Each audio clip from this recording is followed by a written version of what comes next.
পেটের দায়ে মাথার ঘাম পায়ে ফেলে গোডাউন তৈরি করছিলেন শ্রমিকরা, কিন্তু কে জানতো এই নির্মীয়মান গোডাউনটি এভাবে পরিণত হবে মৃত্যু ফাঁদে। এই বেরা এন্ড কোম্পানি এর এগেইনস্টে কমপ্লেন করা আছে পোর্টকে বারবার বলছি Bera and company illegal construction হচ্ছে। এখানে কাউন্সিলর পুরো 80 নম্বর ওয়ার্ডে টোটাল গোডাউনটা ইলিগাল করিয়ে টাকা খেয়ে পুরো টোটাল গোডাউন 2015 থেকে আমরা অনলাইন দেখেছি 2026 অবধি শুধু দুটা গোডাউন সেনশন আছে তারাতলা রোডে, বাকি টোটাল গোডাউন যে হচ্ছে সব ইলিগাল কনস্ট্রাকশন। কারণ মুখে উঠে আসছে বেআইনি নির্মাণের অভিযোগ, আবার কেউ বলছেন নির্মাণ কাজের নিয়মকে বুড়ো আঙুল দেখানোয় প্রাণের বিনিময় মাসুল গুনতে হলো। এটা কতলা ছিল? এটা তিনতলা ছিল। দুটো হয়ে গেছিল, থার্ড আর সেকেন্ড হয়ে গেছিল, পোস্টটা চলছিল ওই সময়টা, পুরোটা উপর থেকে পুরোটা বসে গেছে। হ্যাঁ, কতজন শ্রমিক সেখানে কাজ করছে? 50 জন লোক আছে। তারাতলার ট্রান্সপোর্ট ডিপো রোডের ওপর এই গোডাউন বিপর্যয়ের পেছনে কার গাফিলতি? এই গোডাউনটি শ্যামাপ্রসাদ মুখোপাধ্যায় পোর্ট অথরিটির কাছ থেকে ইজারা নিয়েছিল বেহরা ব্রাদার্স নামে একটি সংস্থা। শ্যামাপ্রসাদ মুখার্জি বন্দর কর্তৃপক্ষ জানিয়েছে 2024-এর 1 আগস্ট বেহরা ব্রাদার্সকে বহুতল গুদাম ও কোল্ড স্টোরেজ তৈরির জন্য প্রায় 6689 বর্গমিটার জায়গা 30 বছরের জন্য ইজারা দেওয়া হয়। যে কোনো নির্মাণ কাজ শুরুর আগে কলকাতা পুরসভার থেকে অনুমতি ও ছাড়পত্র নিতে হয় ঠিকাদার সংস্থাকে। এছাড়াও নির্মাণ শেষ হবার পরেও ঠিকাদার সংস্থাকে নিয়ম কানুন মেনে সংশ্লিষ্ট কর্তৃপক্ষের থেকে সমস্ত প্রয়োজনীয় অনুমোদন নেবার কথা।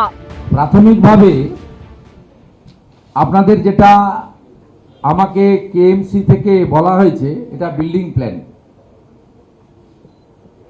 17/1/2026-এ এই বিল্ডিং প্ল্যান অনুমোদন দেওয়া হয়েছে।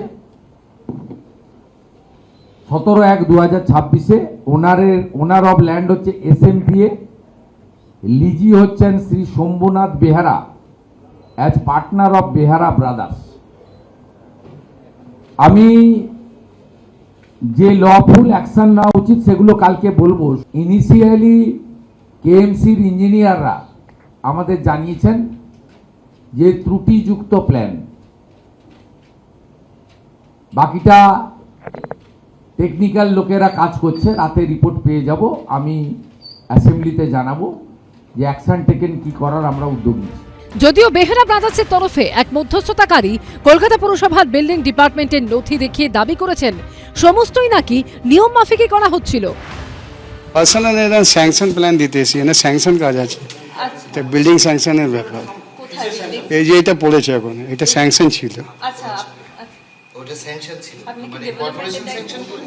না, আমি এই কপি এনে দিতাম সব স্যাংশনে, সব স্যাংশন প্ল্যান যেহেতু ওখানে বোর্ডও লাগানো ছিল সব কিছু। হ্যাঁ, এটা MIC অ্যাপ্রুভাল আছে, সব মেয়র অ্যাপ্রুভাল ছিল। যদিও এই যুক্তির সঙ্গে একমত হতে পারছেন না পুরসভারই তালিকাভুক্ত স্ট্রাকচারাল ইঞ্জিনিয়ার। দেখুন, এই স্ট্রাকচারটা প্রাথমিকভাবে দেখে যেটা মনে হচ্ছে ইনএডিকুয়েট স্ট্রাকচার। যে লোডটা এখানে পড়েছে এবং জয়েন্টিংগুলো যেগুলো দেখে মনে হচ্ছে এরকম জয়েন্টিং হয় না। এখন কিভাবে কে অনুমোদন করলো এটা বিষয়টা এখন তদন্তের বিষয়। এখন এর ফলে যেটা হয়েছে ওভারলোড হয়ে গেছে, ওভারলোড হয়ে জাংশন থেকে এটা টিয়ার করে গেছে, টিয়ার করতেই কোল্যাপস করেছে, কোল্যাপস করতেই এই ডিজাস্টারটা হয়েছে। পুরসভা সূত্রে জানা গেছে অনুমোদিত একজন স্ট্রাকচারাল ইঞ্জিনিয়ার শুরুতে গোডাউনের বিল্ডিং প্ল্যান তৈরি করে দিলেও সেই প্ল্যান অনুযায়ী কাজ এগোচ্ছে কিনা তা দেখার জন্য পরে তাকে আর ডাকা হয়নি। তাই প্ল্যান পুরসভার ওয়েবসাইটে পরে আপলোডও হয়নি। কিন্তু প্রশ্ন উঠছে, নজরদারির মূল দায়িত্ব তো পুরসভার, তারা কেন তা করেনি? ক্যালকাটা কর্পোরেশনের বিল্ডিং প্ল্যান স্যাংশন হয়েছে কিনা এবং অ্যাজ পার নর্মস হয়েছে কিনা দেখে মনে হচ্ছে কোনোটাই মানা হয়নি। যদি সুপারভিশন থাকতো, ডিজাইন যদি যে করেছে সে যদি এই ডিজাইন করে থাকে তাহলে মারাত্মক ভুল। তারাতলায় গোডাউনের ছাদ ধসে পড়ে যে বিপর্যয় ঘটেছে, পোর্টের জমিতে সেই জায়গাটা লিজ নেওয়া হয়েছিল, যা বোর্ডে দেখা যাচ্ছে বেহরা ব্রাদার্স। যেমনটা জানা যাচ্ছে তাদের চায়ের ব্যবসা রয়েছে এবং সেটা ডেভেলপ করেছিলেন অয়ন ট্রেডার্স বলে একটি সংস্থা। এবং এই বেহরাজ অফিস হচ্ছে 1DB মানি টাওয়ার্স, কলকাতা 38। আমরা চেষ্টা করব যে তাদের অফিসে কেউ আছেন কিনা। কেউ আছেন?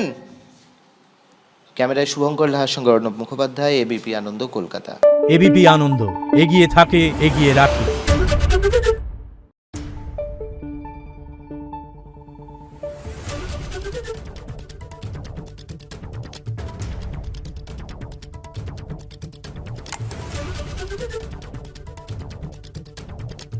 নিউজ।